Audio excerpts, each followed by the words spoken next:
Hey guys, we are on day 3 of our review week rather. And so here we are in social studies once again. And yesterday's review and today's are kind of similar, but kind of different. Yesterday we looked at the Declaration of Independence and who wrote it and what it meant, what it was all about.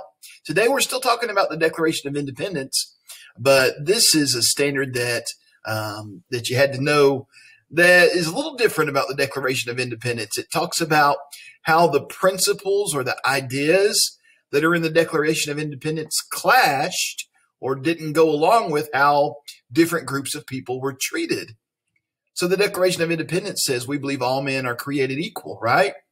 Well, they sure didn't treat women very nice back then. Women couldn't even vote. Women didn't have many rights back during this time. And certainly slaves didn't have hardly any rights at all during this time. The slaves were just treated like property. And then you know about all the conflict with American Indians, and we just took their land because we were stronger than them. So if we really believed that all men were created equal, then we would treat everybody equally, wouldn't we? But women, slaves, and American Indians were not treated equally at all. So let's look at the 2 questions that had to deal with this standard, this idea that you had to know. And I'll just be honest with you. I thought these were pretty easy questions, and I'm a little bit surprised that you didn't do real well on these questions, but that's okay. That's why we're practicing, right? I don't want you to get discouraged, but I want you to think about these questions because they weren't that hard.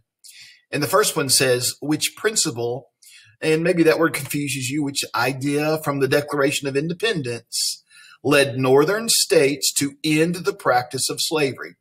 So what in the Declaration of Independence led some states in the North to stop slavery? So let's look at these phrases. People are created equal. People have the right to property. The government obtains its power from the people.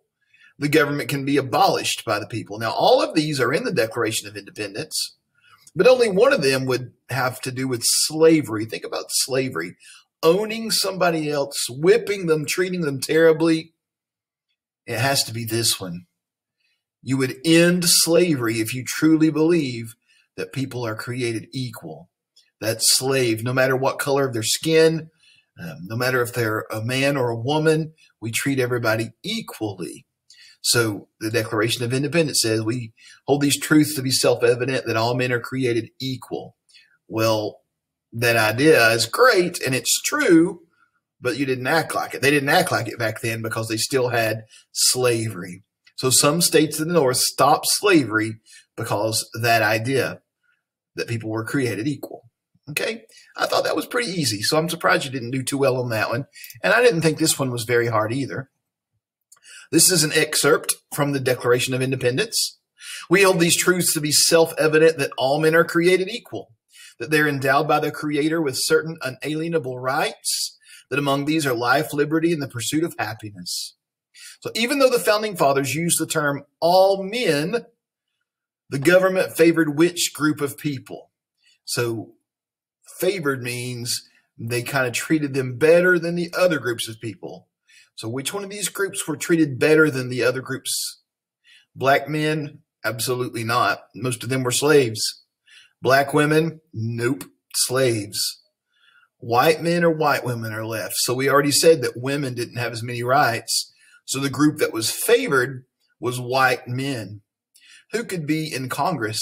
Who could be a leader? Who could be a governor? Who could be in the government back then? Only white men who own land. So white men back then were favored by the government. That's how it was back then. Even though supposedly all men were created equal. That would be all people created equal, men and women.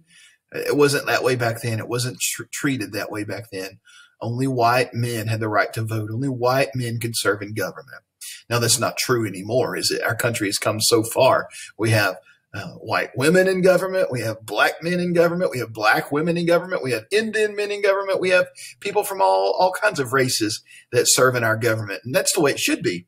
So we've got it right now. But back then, white men were favored. So I just want you today to think about these. This is not a hard concept, really. So it's nothing that we really have to dig into in depth. Probably if you read a little more carefully and thought about these questions just a little harder, you would have got them right. More of you would. Some of you got them right, but more of you would have gotten them right. Okay. As I'm looking at my chart here, yeah, actually, 28% of you got that right. These right. That's pretty low. That means 72% of you, 7 out of 10 of you missed these questions. So think about these. These aren't that hard. Okay. Well, to review today, I'm going to do one of your favorite things that you enjoy doing is watching a Liberty's Kid video. This Liberty Kid video is called Born Free and Equal. And it's exactly what these questions are talking about. It's some slaves who overhear some men talking about the Declaration of Independence, that all men are created equal. And they say, well, why aren't we equal then? And so it goes right along with the questions. So I want you to watch this and think about how the Declaration of Independence said all men are created equal, but it took a while for that to work out in our country. Okay? Have a good day. We'll talk to you later.